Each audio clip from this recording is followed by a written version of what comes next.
2 থেকে 3 মিনিটের একটি ছোট গল্প শুনে যাবেন, আশা করি ভালো লাগবে। একটি ছেলে খুবই সাদাসিধা ছিল। সে একটি দোকানে চাকরি করত। ছেলেটির বেতন ছিল মাত্র 5,000 টাকা। ছেলেটির দোকানের সামনে দিয়ে প্রতিদিন একটি মেয়ে স্কুলে যেত। মেয়েটি প্রতিদিন বোরকা পরে যেত, কিন্তু প্রায়ই মুখটা খোলা থাকতো। একদিন হঠাৎ করে ছেলেটির নজর পড়লো মেয়েটির দিকে। এভাবে বেশ কয়েকদিন যাবার পর মেয়েটি বুঝতে পারলো ছেলেটি তাকে লক্ষ্য করে। মেয়েটিও বাঁকা চোখে ছেলেটির দিকে তাকাতে শুরু করলো। ছেলেটি মেয়ের চলাফেরা দেখে মুগ্ধ হলো।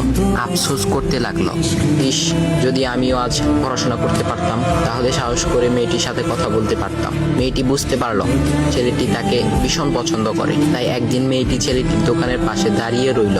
তখন ছেলেটি দুপুরের খাবার খাওয়ার জন্য দোকানের বাইরে আসে। সে চায়ের দোকানে গিয়ে 5 টাকার একটি রুটি খেয়ে পানি পান করে আসতে লাগলো। তখন মেয়েটি তার কাছে গেল। তুমি ভাত খেলে না? রুটি দিয়ে পেট ভরবে? তখন ছেলেটি মেয়েটিকে দেখে অবাক হয়ে গেল। তখন ছেলেটি বলল, আমি ভাত খেলে আমার মা, বাবা আর ছোট বোনকে কি খাওয়াবো? মেয়েটি শিক্ষিত, তাই অল্পতেই বুঝে গেল।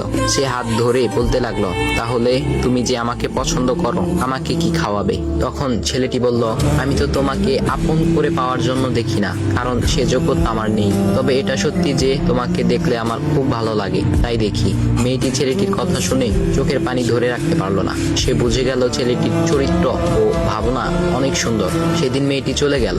বাসায় গিয়ে রাত্রিবেলা মেয়েটি অসুস্থ হয়ে পড়লো। পরে তাকে ডাক্তারের কাছে নিয়ে আসা হলো। বলা হলো মেয়েটার 2টি কিডনি নষ্ট হয়ে গেছে।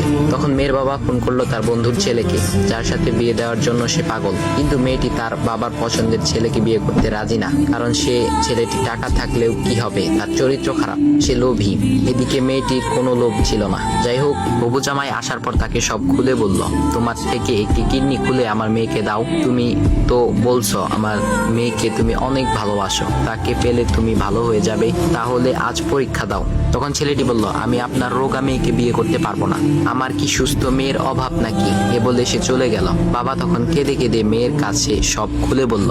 মেয়েটি বলল, বাবা তুমি কেঁদো না, একটা পথ এখনো আছে, আমাদের সামনে মোড়ে বড় একটা দোকান আছে না, তুমি সেখানে যাও। সেখানে যে তাইয়ুব নামের একটা ছেলে আছে, তাকে নিয়ে আসো, আমার কথা বলো। তখন মেয়েটির বাবা ছেলেটিকে নিয়ে আসলো।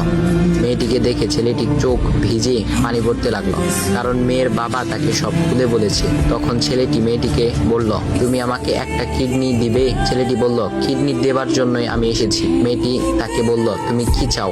ছেলেটি বলল, তুমি সুস্থ হয়ে আমার দোকানের সামনে দিয়ে যাবে, আর দূর থেকে আমি তাকিয়ে দেখব, এই অনুমতিটুকু চাই। এ কথা শুনে মেয়েটিও ও তার বাবা তাদের চোখের পানি ধরে রাখতে পারলো না। অবশেষে মেয়েটি বিছানা থেকে উঠে ছেলেটির 2 পা জড়িয়ে ধরে বলল, এ জীবনে তোমার থেকে আমাকে মৃত্যু ছাড়া আর কেউ আলাদা করতে পারবে না। তারপর মেয়েটি বলল, আমার কোনো কিডনি নষ্ট হয়নি, এসব ছিল আমার সাজানো নাটক, আমি যা ভেবেছিলাম তাই হয়েছে। তোমাকে দেখে বুঝেছিলাম তুমি আমার একমাত্র যোগ্য। এখন ভাই, তোমাদের এত সুন্দর একটা গল্প শোনালাম, কিপটামি না করে ভিডিওতে লাইক দাও আর একটা কমেন্ট